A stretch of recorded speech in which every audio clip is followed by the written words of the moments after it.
نبی پاک فرماتے ہیں میں سونا تھا، چھت پہ فرشتے آئے. بات آپ نے سنی ہوئی ہے، صرف کچھ نظریات معراج کے حوالے سے عرض کرنے ہیں، چند نظریات.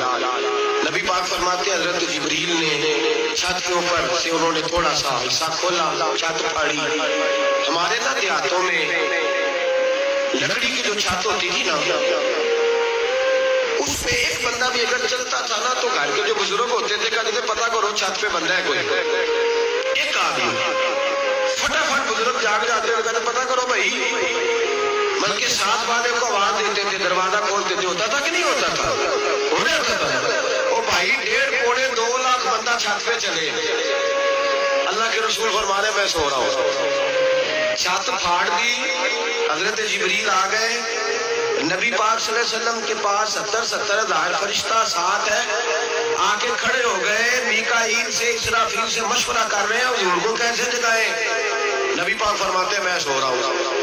حالانکہ بخاری میں لفظ ہے، نبی پاک فرماتے ہیں میری آنکھیں سوتی ہیں، دل تو میرا ہر وقت جاگتا رہتا ہے.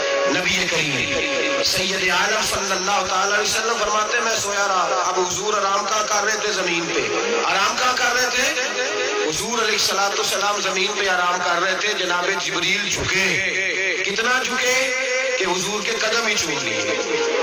نبی پاک کے قدم تو کتنا جھکے ہوں گے جی؟ رکوع تک. جی میں نہیں گل کی سجدے تو سا کی جی فتوا لگا تو لگنا جی. کہاں تک لگی؟ کہاں تک جھکے؟ اعلیٰ حضرت کہتے ہیں حضرت جبریل نے سجدہ نہیں کیا نبی پاک. میرے اعلیٰ حضرت کا کمال یہ ہے کہ شریعت بھی بچ جاتی ہے اور عشق کو بھی پورا سکون مل جاتا ہے. اعلیٰ حضرت فرماتے ہیں جناب جبریل نے سر پہ تاج پہنا تھا اور تاج میں موتی لگے ہوئے تھے. وہ موتی نبی پاک کو سجدہ کرنے لگا. وہ موتی نبی پاک کو دیکھے فاضل بریلوی کے قلم کا حسن فرمانے لگے تاج روح القدس کے موتی جنہیں سجدہ کرے گا. تاج روح القدس کے حضرت جبریل کے سر کے تاج پہ جو موتی ہیں وہ نبی پاک کو سجدہ کر رہے ہیں. نبی کریم یہاں کوئی بندہ اب تو خیر لوگ آدمی کسی کے چومتے ہیں تو خود نہیں اوپر ہوتے، ہاتھ ہی اوپر کر لیتے ہیں. اب تو مزاج ہی بدل گیا ہے. فرمایا رسول کریم صلی اللہ تعالی علیہ وسلم کے لیے جبریل جھکے تو پیروں تک اور نبی پاک علیہ السلام کے قدم چومے. حضرت جبریل نے حضور جاگے، اٹھایا نبی کریم کو اور کہا یا رسول اللہ رب آپ کی ملاقات کا شوق رکھتا ہے. اللہ آپ کی ملاقات کا شوق رکھتا ہے. حضور فرماتے ہیں مجھے اٹھا کے تو جبریل حتیم میں لے گئے اور پھر یہ بخاری کے لفظ ہے. فرمایا جان گلے سے لے کر ناف تک میرا سینہ کھولا، میرا دل نکالا، آب زمزم میں رکھا. اس لیے نہیں کہ نبی پاک کے دل کو برکت حاصل ہو جائے، اس لیے کہ آب زمزم کو برکت حاصل ہو جائے.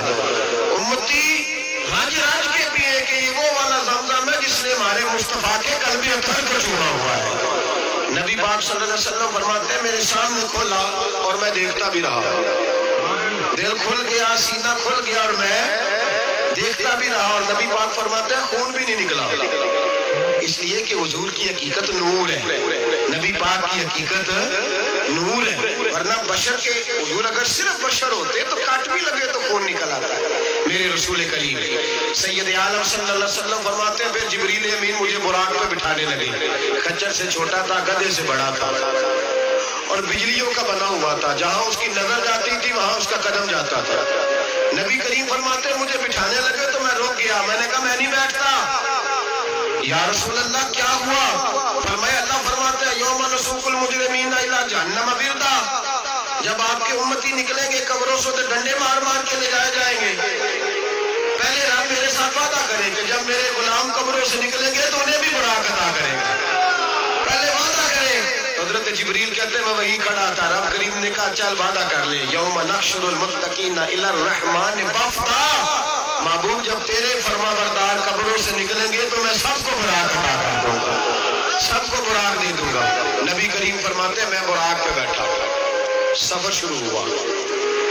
نبی رحمت علیہ السلام فرماتے ہیں میں گزرا. یہ بات آپ نے سنی ہوئی ہے پر بیان کرنے بھی بڑی ضروری ہے. مررت علی الموسیٰ فہو یصلی فی قبرہ رواہ مسلم. او خدا کے بندو اللہ تبارک و تعالی ہدایت کا نور دے. کہاں بیٹھ کے قرآن و سنت پڑھتے نہیں عقیدے کو سمجھتے. نبی کریم علیہ السلام نے فرمایا میں معراج کی رات گزرا. یہ سنی کان کھول کے سنے, دل کھول کے. صحیح مسلم کی حدیث, فرمایا میں معراج کی رات گزرا تو حضرت موسیٰ اپنی قبر میں کھڑے ہو کے نماز پڑھ رہے ہیں. حضرت موسیٰ اپنی قبر میں, بولے سارے, اپنی قبر میں, حضرت موسیٰ اپنی قبر میں کھڑے ہو کے. اب آؤ, حضرت سعید بن مسیب تابعی ہیں, صحابہ کے شاگرد ہیں. وہ کہتے ہیں جب یزیدی فوجوں نے مدینے پر حملہ کیا اور یزید کا مقرر کردہ امام آیا تو صحابہ کرام مسجد نبی چھوڑ گئے. 3 دن تک مسجد میں نماز, کہا یزیدی امام کے پیچھے نماز نہیں پڑھیں گے. مدینے پہ حملہ ہوا, مکے پہ حملہ ہوا.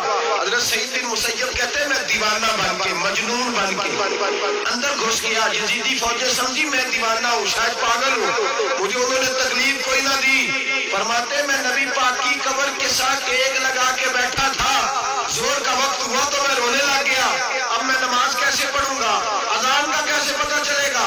آپ فرماتے ہیں مجھے اللہ کی عزت کی قسم, جب اذان کا وقت ہوا تو نبی پاک کی قبر سے اذان کی آواز آئی. فرماتے ہیں جب جماعت کا وقت ہوا تو حضور کی قبر سے اقامت کی آواز آئی, پھر جماعت کی آواز آئی اور میں نے اپنے نبی کے پیچھے زور کی نماز پڑھی. حضور کے پیچھے حضرت موسیٰ اپنی قبر میں نماز پڑھے اور میرے رسول تو قبر میں جماعتیں کراتے ہیں. حضور جماعتیں کراتے ہیں اور آپ فرماتے ہیں میں 3 دن مسجد, کان کھول کے, دل کھول کے سنو. ہم نے کوئی ریڈی میڈ عقیدہ نہیں اپنایا, ہم کو دائیں بائیں سے پکڑ کے نہیں لے آئے کہ وہ فلاں آیا تھا بہت بڑا, اس نے جبہ کبہ پہنا تھا تو اس کے پیچھے لگ گئے. ہم کسی کو نہیں مانتے, ہم تو مانتے ہیں رسول اللہ کے غلاموں کو, ہم تو مانتے ہیں صحابہ کو. ہمیں حضرت سعید بن مسیب بتا گئے ہیں کہ جو کہے تجھ کو مردہ تو مردہ ہے ورنہ تو زندہ ہے, ورنہ تو زندہ ہے, ورنہ تو زندہ ہے, ورنہ میری چشم عالم سے چھٹ جانے والے. میرے رسول کریم صلی اللہ علیہ وسلم نے فرمایا موسیٰ اپنی قبر میں کھڑے ہو کے نماز پڑھ رہے تھے. حضرت موسیٰ اگر زندہ ہے تو جو موسیٰ کے بھی امام ہے, جو جناب موسیٰ کے بھی ایسے ہی فٹافٹ. ہم پہ تو کسی کا روز طاری نہیں ہوتا, اتنی موٹی جلدیں لوگ کتابوں کی دے جاتے ہیں, کہتے پڑھو جی کی لکھے ہے. میں کہ اصل میں اس کے دل میں پیار نہیں, اس نے صرف محمد لکھ کے صلی اللہ علیہ وسلم لکھا ہے. اس کی یہ تھوڑی دیر بیٹھتا بریلی کے امام کے پاس تو اسے بتاتے ہیں حضرت محمد نہیں لکھنا چاہیے, لکھنا چاہیے امام الانبیاء, سرور کون و مقام, تاجدار حل عطا. لکھنا چاہیے, لکھنا چاہیے مشکل کشا, حاجت روا, حبیب خدا محمد مصطفیٰ صلی اللہ. تمہیں تو نام نہیں ڈھنگ سے لکھنا آتا, تم مصطفیٰ کی بات کیا کرو گے, تمہیں کیا خبر. میلاد کی بات آئے تو جائز نہیں, معراج کی بات آئے تو کہتے ہیں خواب میں ہوئی تھی. کیا بغض ہے, رٹا کیا ہے. اعلیٰ حضرت فرماتا ہے کھائے تجھ کو تپے سکر, تیرے دل میں کس سے بخار ہے. حضور کی شان کی بات آتی ہے تو اڑ جاتا ہے. آپ بکر صدیق سے پوچھ, ابو جہل نے آ کے کہا تیرا رسول کہتا ہے میں 18,000 سال کا سفر 1 منٹ میں طے کر آیا ہوں, زمین جنت دوزخ ہر شے دیکھ آیا. ابو جہل کہہ رہا ہے. ابو بکر صدیق فرمانے لگے اگر محمد عربی نے کہا تو حق اور سچی کہا ہے, اگر رسول اللہ نے کہا تو حق اور ماننے والا, عقیدہ بنا ماننے والا. ایسے لوگ سڑک پہ بیٹھ کے بات کر دیتے ہیں اور فٹافٹ سنی بھی مسئلہ پوچھنے آ جاتا ہے, کہتا ہے جی وہ فلانا مولوی, وہ کون ہوتا ہے, کون ہے وہ, کس کی بات کر رہے ہو. بات کرنی ہے تو ابو بکر صدیق کی کرو, عثمان غنی کی کرو, مولا علی کی کرو, انس بن مالک کی کرو, طلحہ اور زبیر کی کرو. ہم کسی دائیں بائیں والے شخص کی بات نہ کرتے نہ سنتے. ہم پہ نہیں کسی بندے کا روب طاری ہوتا ہوگا چل دوڑ جا. ہم تجھے کیا سمجھتے ہیں, ہم تو سمجھتے ہیں اس کو جس کی بات سے رسول اللہ کی پیار کی خوشبو آتی ہے.